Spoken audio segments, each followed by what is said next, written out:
জয় শ্রী মহাকাল। September মাস 2025 সাল মেষ রাশি কেমন যেতে পারে, ওভারঅল একটা প্রেডিকশন। সারা পৃথিবী জুড়ে খুঁজলে মেষ রাশির কয়েক কোটি পাওয়া যাবে, কয়েকশো কোটি।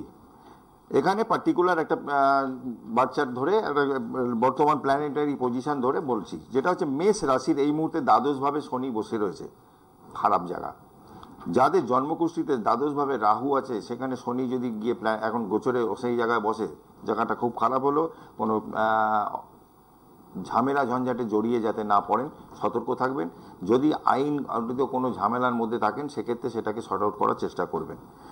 আপনাদের তৃতীয়ভাবে বৃহস্পতি 3, 4, 5, 6, 7 সপ্তমভাবে দৃষ্টি দিচ্ছে। সপ্তমভাবে দৃষ্টি দেওয়ার ছোটো ট্যুর যেরকম লাইফে হবে, সপ্তমভাবে দৃষ্টি দেওয়ার ফলে আপনাদের ব্যবসার জায়গাটাও কিন্তু অনেকটা ডেভেলপড হবে। সপ্তমে দৃষ্টি দিচ্ছে, নবমভাবে দৃষ্টি দিচ্ছে, পিতার সাথে বনিবনা হচ্ছে না, সেই জায়গাটাও অনেকটাই ভালো হবে। আচ্ছা, মেষ রাশির জাতক বা জাতিকা যারা আছেন, তাদেরকে বলছি, বিশেষ করে যারা জাতিকা আছেন তাদের জন্য বলছি, বিয়ে হয়ে গেছে, সন্তানের জায়গাটা ডিস্টার্ব আছে, যাদের জন্মকুষ্ঠিতে, তাদের একটু সতর্ক থাকতে হবে। কারণ এই মুহূর্তে আপনাদের কিন্তু রাশি চাটে পঞ্চম ভাব, রাশি থেকে মেষ থেকে পঞ্চমে কিন্তু কেতু রবির সাথে বসে রয়েছে। এটা খারাপ খুব কানেকশানটা। সন্তান হওয়ার ক্ষেত্রে হঠাৎ করে কোনো সমস্যা হতে পারে, ডাক্তারের সাথে পরামর্শটা একটু করে নেবেন। কারণ এই মুহূর্তে সিংহ কিন্তু ওখানেই থাকবে, এখন কিন্তু সিংহ থাকবে ওখানে।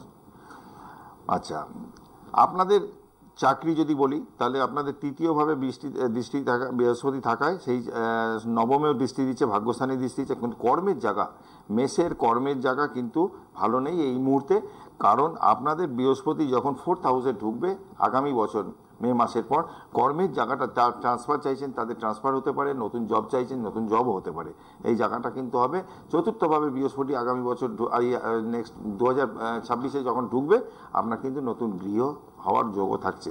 তা এই মুহূর্তে সেপ্টেম্বর মাসের ফলাফল বললাম, যাদের জন্মকুষ্ঠিতে মাঙ্গলিক দোষ আছে বা শনি মঙ্গল কানেকশান রয়েছে, তারা কিন্তু একটু রাস্তাঘাটে পারাপার হবেন, একটু সাবধানে পারাপার হবেন। কারণ বর্তমানে কিন্তু শনি এবং মঙ্গলের একটা কানেকশান চলছে। এই মঙ্গল কন্যা থেকে সরে যাবে 14ই সেপ্টেম্বর। আপাতত শনি মঙ্গল কানেকশান হয়ে বসে আছে। কন্যা থেকে তুলায় 14ই সেপ্টেম্বর মঙ্গল সরে গেলে কিছুটা এই অ্যাক্সিডেন্টের যোগটা, প্রভাবটা কিছুটা স্তীমিত হলো। ভালো থাকবেন, আবারও আসবো আপনাদের সামনে। জয় মা তারা, জয় জয় তারা।